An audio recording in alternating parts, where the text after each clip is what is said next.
Hər birinizə salam, mən Elsəvər Əmirli. Bugün sizlərlə informatikadan, informasiyanın kodlaşdırılması, informasiyanın ölçü vahidlərindən, bit nədirdən danışacağam və əlavə olaraq nəzərinizə çatdırmaq istəyirəm ki, artıq kanalımızda ardıcıl şəkildə mövzu izahları gələcək və bu izahlar həm müəllimlər, həm də abituriyentlər üçündür. Düşünürəm ki, informatikanı real həyatdakı kimi dərindən belə deyim öyrənmək, həm informatika dərsi keçmək üçün, həm də informatika dərsini öyrənmək üçün belə deyim faydalı olar.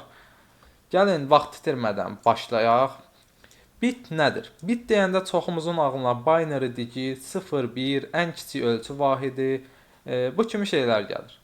Bəs yaxşı bit deyəndə fiziki olaraq ağlımıza nə gələ bilər? Mən bunu izah etmək üçün əvvəlcə qeyd edeyim, mən burada yaddaş deyəndə bu videoda yaddaş deyəndə D RAM-ı nəzərdə tutacağam, yəni dinamik RAM-ı.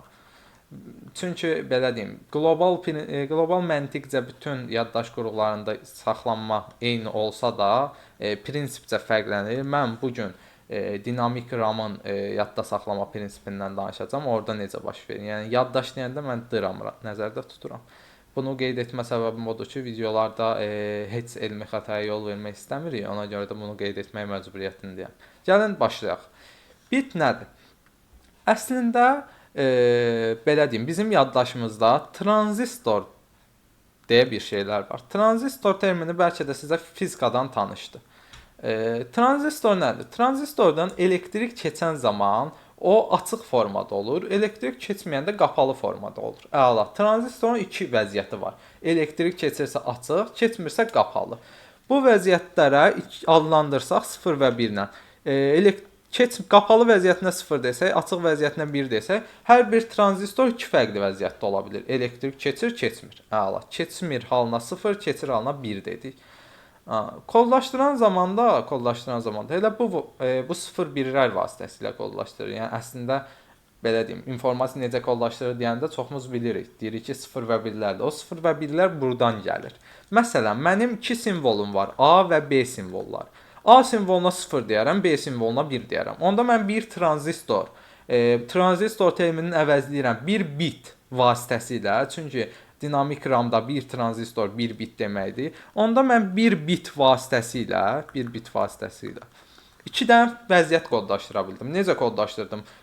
Tranzistordan elektrik keçən zaman biləcəm ki, B simvoludur, yəni 1-dir. Elektrik keçməsə biləcəm A simvoludur, 0-dır.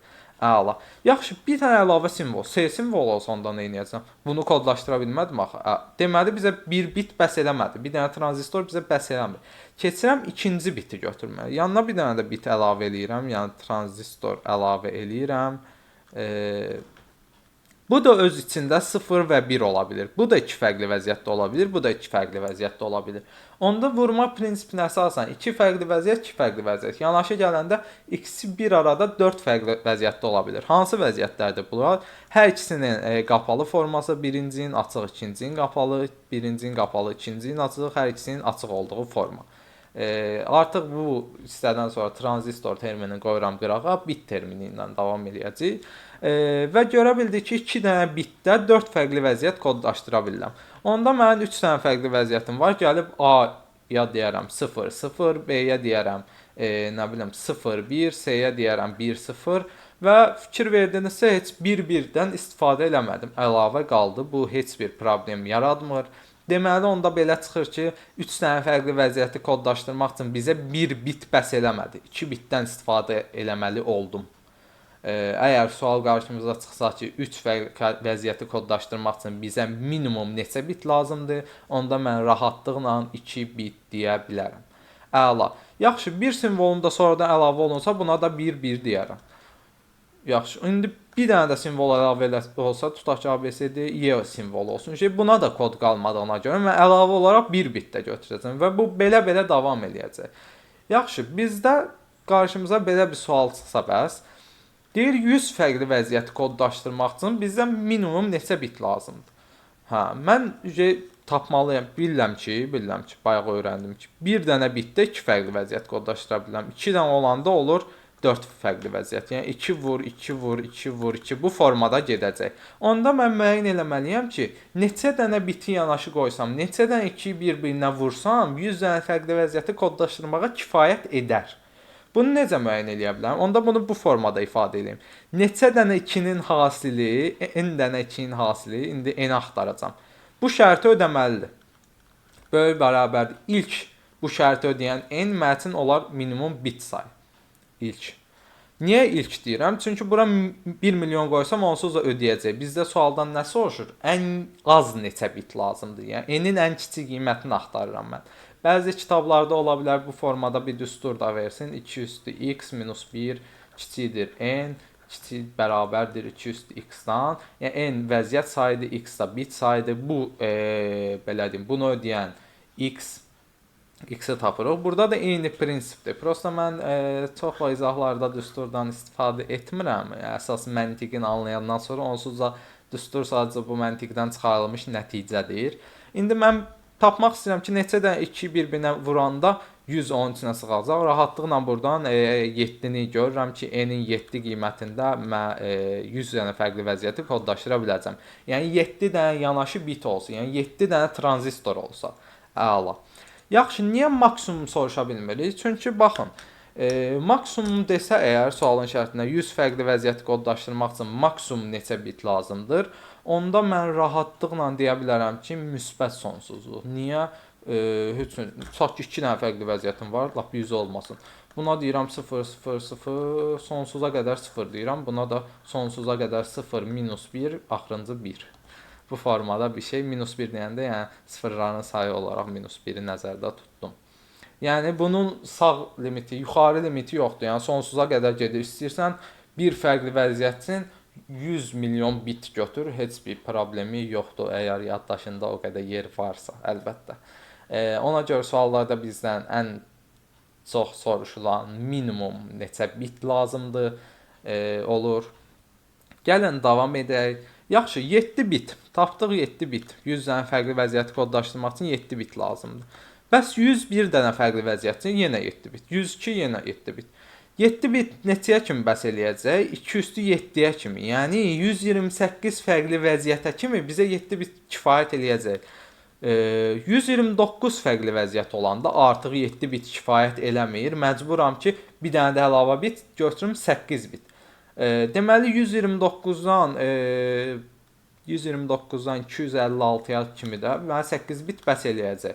Əslində bu ifadə biraz düzənləyək. Niyə? 129-dan 256-ya kimi deyəndə buradan belə bir şey çıxır ki, onda 8 bitdə minimum 129 vəziyyət kodlaşdıra bilirik. Yox. Bayaq dedik axı 8 bitdə 0 vəziyyət. 8 bit götürüb heç vəziyyət kodlaşdırmaya da bilərəm. Bir vəziyyətdə kodlaşdıra bilərəm. Belə deyim. Bunun 8 bitdə kodlaşdıra biləcəyim vəziyyət sayı maksimumu var. 8 bitdə maksimum 256 vəziyyət kodlaşdıra bilərəm. 256 vəziyyətdə minimum 8 bitdə kodlaşdıra bilərəm. Gəlin bunu biraz sual nümunələri üzərindən daha da beynimizə həkk eləyək. Düşürəm burada aşağı. Yazıram 1000 fərqli vəziyyət sayı. Nə bilim 510 fərqli vəziyyət, 51 fərqli vəziyyət, 20 fərqli vəziyyət. 1000 fərqli vəziyyəti kodlaşdırmaq üçün bizə neçə bit lazımdır?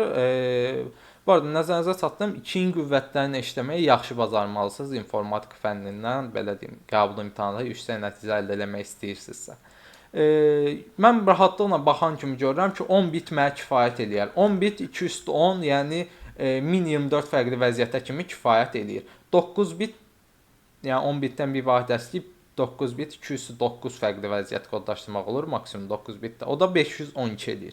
512-nin içinə sığmadığına görə 1000, mən biti bir vahiddə artırdım, elədim 10 bit. 10 bitdə mənim 1000 fərqli vəziyyət kodlaşdırmaq üçün kifayət elədi. 510 fərqli vəziyyət.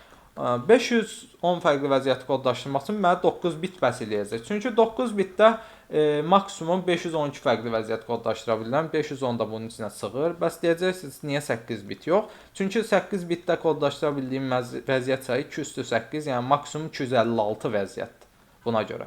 Əla. 51 fərqli vəziyyət üçün eyni qayda ilə 66 bit götürə bilərəm, yəni 64 eləyəcək. 64 fərqli vəziyyət maksimum. 20 üçün də 5 bit götürə bilərəm. Eyni qayda ilə əksinə də baxa bilərik. Tutaq ki, versə 7 bitdə, nə bilim, 3 bitdə 7 bitdə maksimum neçə vəziyyət kodlaşdıra bilərəm? Bu olacaq 207, yəni 128 vəziyyət. 129-cu vəziyyət olanda, 129-cu halım əlavə olunanda avtomatik məcburam ki, bir dənə də əlavə tranzistordan, yəni bir dənə əlavə bitdən istifadə edeyim. 3 bitdən maksimum 203, yəni 8 vəziyyət kodlaşdıra bilərəm və bu formada gedir. Yaxşı, bəs bu harda istifadə olunur? Növbəti videomuzda danışacağıq. Belə deyim, simvolların kodlaşdırılmasından, ASCII-dən, Unicode-dan. Yəni ASCII və Unicode da yaranan zaman zaten arxa planda belə deyim də mütəxəssislər bu formada kodlaşdırıb. Yəni ASCII nədir? Sadəcə bir əlifbadır, orada simvollar kodlaşdırılıb və hazır kodlaşdırılmış simvollardan biz istifadə eləyirik. Yəni onların arxa planda 0 və 1-lərdən ibarət kodları var. İndi bunu çevirirlər 8-16 say sisteminə, o belə deyim, sonranın işidir. Bizim bugünkü videomuzun əsas məqsədi bitin nə olduğunu öyrənmək idi. Əgər bunu tam anladınızsa, növbəti videolar, növbəti belə deyim, hissələr, simvolların kodlaşdırılması, qrafik informasiyanın kodlaşdırılması sizə belə deyim, su kimi gələcək. Həmçinin say sistemi mövzusunu keçəndə də say sistemi də sizə çox rahat gələcək. Çünki say sistemində ədədlərin bir növ kodlaşdırılmasıdır. Növbəti videolarımızda görüşmək ümidi ilə sağ olun, salamat qalın. Onlayn dərslərimizdə iştirak etmək üçün sol aşağıda gördüyünüz nömrə ilə əlaqə saxlaya bilərsiniz. Sağ olun, gecəniz xeyrə.